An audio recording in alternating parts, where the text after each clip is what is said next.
तो गरीबदास साहिब जी ने अपनी अमृतवाणी में बताया कि ना सतगुरु जननी जने उनके माना बाप, पिंड ब्रह्मांड से रहित हैं जहां न तीनों ताप। वो परमात्मा कबीर परमेश्वर जी हैं जो उनका जन्म किसी माँ से नहीं हुआ।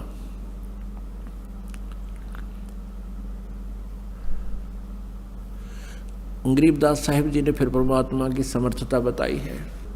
अनंत कोट ब्रह्मांडे का एक रति नहीं भारे, ये सतगुरु पुरुष कबीरे हैं कुल के सृजनहारे। अब गरीबदास साहिब जी ने परमेश्वर की आंखों देखी महिमा, बोला, लिपिबद्ध करवाया। अब उन्होंने परमात्मा के अवतरण की बहुत ही अच्छी अमृतवाणी यानी बहुत प्यारी वाणी बोली है, वो आपको सुनाती है।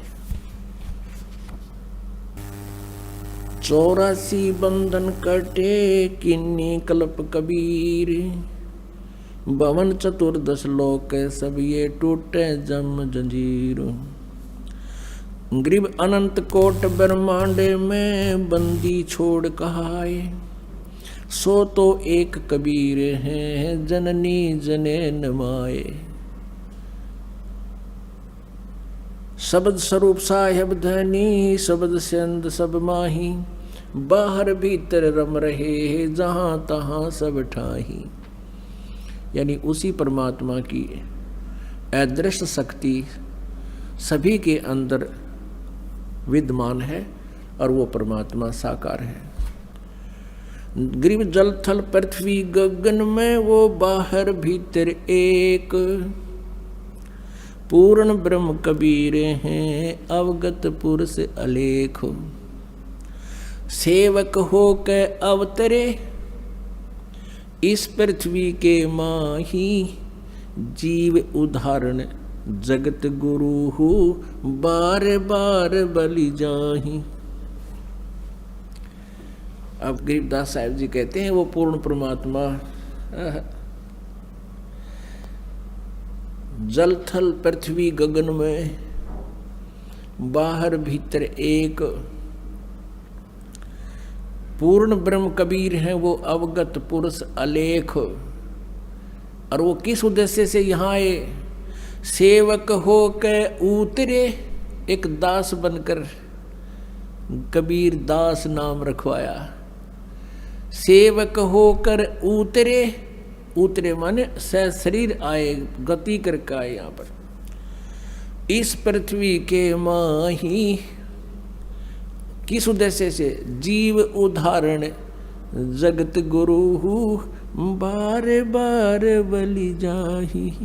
गरीबदास जी कहते हैं हम जीवों का उद्धार करने के लिए वो परमात्मा सशरीर अवतरित हुए और कहते हैं जीव उदाहरण के लिए वो जगत गुरु सारी पृथ्वी को ज्ञान देने के उद्देश्य से सबका गुरु बनकर, और कहते हैं उसको बार बार बलिहारी जाऊं उस परमात्मा पर जिसने ऐसी दया करी हम काल के जाल में फंसे हुए प्राणियों पर।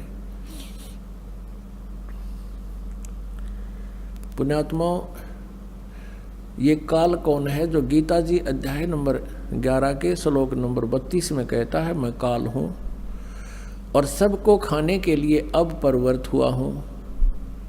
अर्जुन तू ना युद्ध करेगा तो भी मैं इनका नाश करूँगा।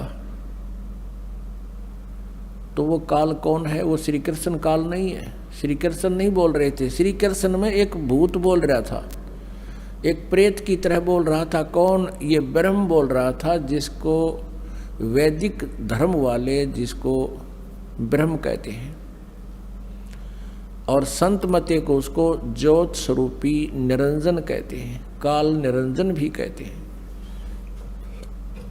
वो गीता जी अध्याय नंबर 4 के श्लोक नंबर 5 और 9 में कहता कि अर्जुन मेरे जन्म और तेरे जन्म मृत्यु बहुत हो लिए और मेरे भी बहुत हो लिए, तू नहीं जानता मैं जानता हूँ। फिर कहता कि अर्जुन मेरे जन्म और कर्म अलौकिक हैं, अब उसके कर्म न्यों अलौकिक हैं कि मैं कभी किसके सामने नहीं आता। गीता जी अध्याय नंबर 7 के श्लोक नंबर 24-25 में गीता ज्ञानदाता युग काल श्री कृष्ण में बोल रहा है। ये कहता है कि ये बुद्धिहीन जन समुदाय, ये सामने खड़े लोग मुझे कृष्ण मान रहे होंगे। I am not Krishna. मैं कभी व्यक्ति रूप में किसी के समक्ष प्रकट नहीं होता। मैं कभी किसी के सामने एज इट इज नहीं आता। मैं अपनी योग माया से छुपा रहता हूँ। ये मेरा घटिया नियम है। अवय अनुतमाम, ये मेरा अटल घटिया नियम है। तो वो कहता है इसी आधार से मैं किसी के सामने नहीं आता। तो ऐसे जन्म और कर्म अलौकिक हैं। कर्म तो ऐसे अलौकिक हैं कि वो किसी में प्रवेश करके और जो करना कराना है वो कर देता है, और भला बुरा जिसके अंदर वो प्रवेश करके करता है इस क्रिया को, उसी के निमित्त हो जाता है। जैसे एक बार गंधर्वों का और नागों का आपस में झगड़ा हो गया। गंधर्वों ने नागों को हरा दिया। नागों ने फिर प्रार्थना की, भगवान की स्तुति की। युग काल विष्णु रूप में प्रकट हो गया और कहा कि तुम, एक राजा ससाद है, उसको लड़ने के लिए तैयार करो। उसके शरीर में प्रवेश करके मैं भूत की तरह जाकर इन सब न मार दूंगा, गंधर्वों का नाश कर दूंगा। ऐसा ही कर दिया। ऐसे ही एक बार राक्षस और देवताओं के आपस में झगड़ा हुआ। उस समय देवताओं राक्षसों से हार गए। ये विष्णु पुराण में लिखा है। तो देवताओं ने फिर प्रार्थना की, काफी दिन तक तप किया। फिर विष्णु रूप में यह काल प्रकट हो गया, विष्णु जी के रूप में, और कहा कि मैं तुम्हारी सब स्थिति से परिचित हूँ। तुम प्रकुत्स नामक उस राजा को लड़ने के लिए तैयार करो। मैं उसके शरीर में प्रवेश करके सबको मार दूंगा, हरा दूंगा। ऐसा ही कर दिया। तो ये काल है जब महाभारत के युद्ध में श्री कृष्ण जी बिल्कुल रुचि नहीं रखते थे युद्ध करने और कराने की, क्योंकि उन्होंने स्वयं भी कह दिया था मैं हथियार नहीं उठाऊंगा। और 3 बार शांति दूत बनकर गए थे कि तुम युद्ध ना करो, कौरव पांडव अपना प्यार से सुलझा लो। जब नहीं मानने थे, जब कह दिया था कि मैं युद्ध भी नहीं करूंगा, हथियार भी नहीं उठाऊंगा, एक तरफ मेरी सेना होगी, एक तरफ मैं होऊंगा। और फिर महाभारत का युद्ध नहीं टला, स्टार्ट होने वाला था। उसी समय अर्जुन मना कर देता है कि मैं युद्ध नहीं करूंगा, और काल को पता था कि श्री कृष्ण जी भी कह देगा ठीक है चलो वापस, कुछ नहीं बिगड़ा अभी तक। उसी समय ये काल प्रवेश कर गया श्री कृष्ण जी के अंदर। ये 21 ब्रह्मांड का स्वामी जिसने हमें यहाँ फंसा रखा, धोखा दे रखा है, अपने उल्लू सीधा करता है। 1 लाख मानव शरीरधारी प्राणियों को ये नित्य आहार करता है, खाता है। उस उद्देश्य से इसने वो जुल्म करवाना था और हमें यहाँ फंसा के रखना है। तो इसी उद्देश्य से उसने ये सब जुगाड़ जोड़ रखा। तो ये कहता है कि मेरे जन्म और कर्म अलौकिक हैं। तो ऐसे वो कहता है 11वें अध्याय के 32वें श्लोक में कि मैं काल हूँ। अर्जुन कहता है 11वें अध्याय के 21वें श्लोक में कि भगवान आप तो देवताओं को भी खा रहे हो, ऋषि महर्षियों भी आपसे कांप रहे हैं, हाथ जोड़ रहे हैं, मंगल हो मंगल हो, मंगल कामना कर रहे हैं, हमें बख्श दो बख्श दो। और ये देवताओं का झुंड का झुंड आपके मुख में समा रहा है। तब 11वें अध्याय के 32वें श्लोक में कहता अर्जुन मैं तो काल हूं और सब न खाऊंगा। तो पुण्यात्मा हम इस काल के जाल में फंसे हुए हैं, इसने हमें मिसगाइड किया हुआ है।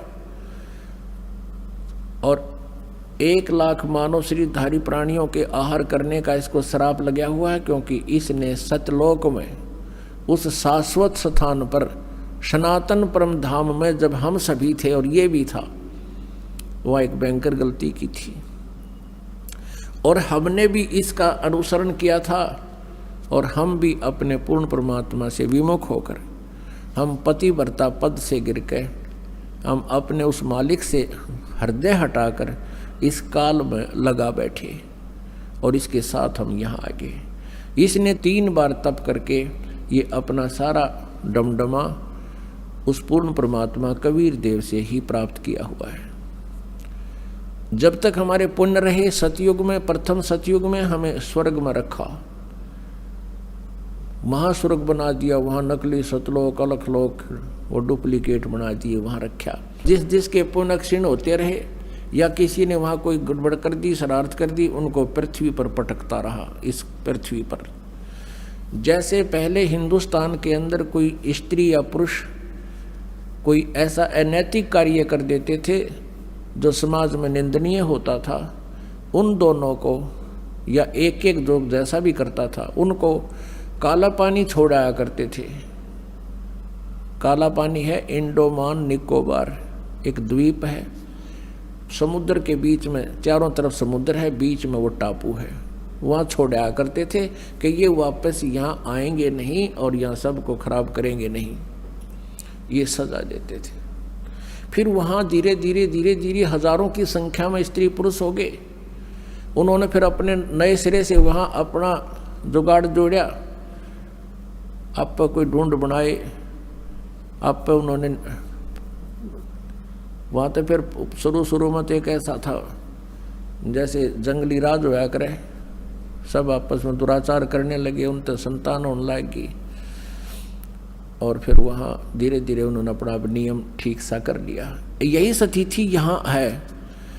हम सतलोक में रहते थे, वहाँ भी ऐसा ही शरीर था, लेकिन वो शरीर उस मटेरियल का बना हुआ था, उस पदार्थ का बना हुआ था जो कभी नाश नहीं होता, उसमें वृद्ध अवस्था नहीं आती।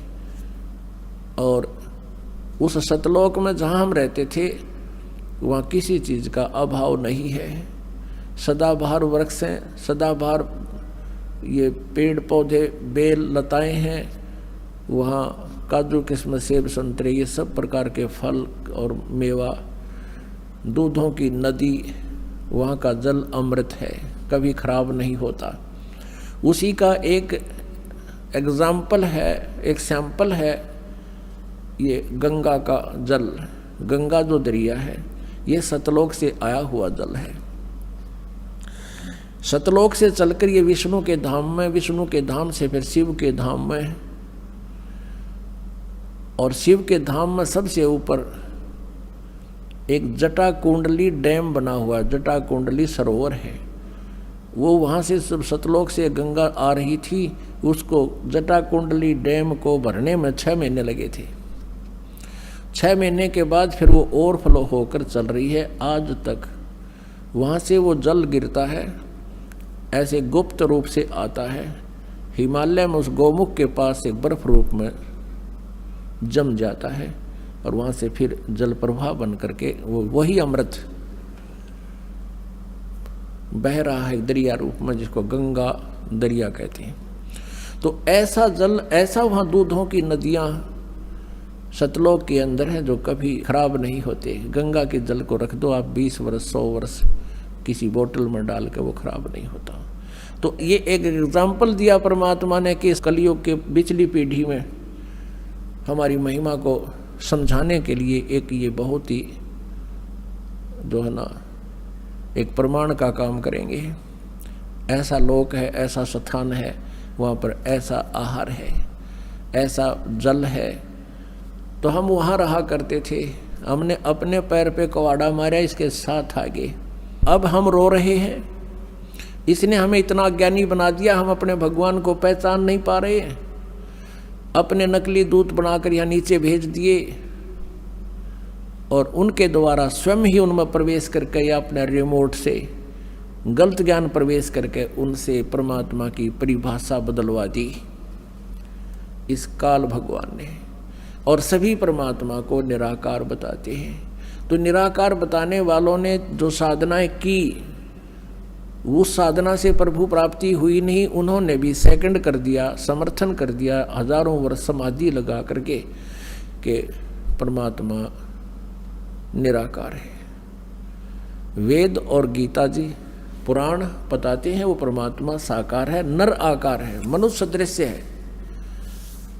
उन वेदों और गीता को सत्य मानने वाले ऋषि महर्षि भी नहीं समझ सके, क्योंकि उन्होंने लोक वेद आकाशवाणी से, अंदर की प्रेरणा से, अपने हठ योग से की गई साधना से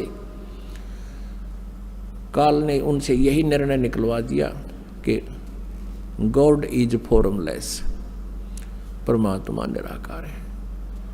जबकि वो पढ़ते हैं, विद्वान पुरुष थे, संस्कृत जानते थे, पढ़ते भी थे, लेकिन उस अज्ञान के आधार को उन्होंने लोक वेद को मुख्य रखा, सदग्रंथों को भी वो मानते थे, ये भी मान्य है। लेकिन उन सदग्रंथों को अब इस दास पर कृपा हुई परमात्मा की देखा, उस परमेश्वर ने इस दास का ज्ञान योग खोल दिया।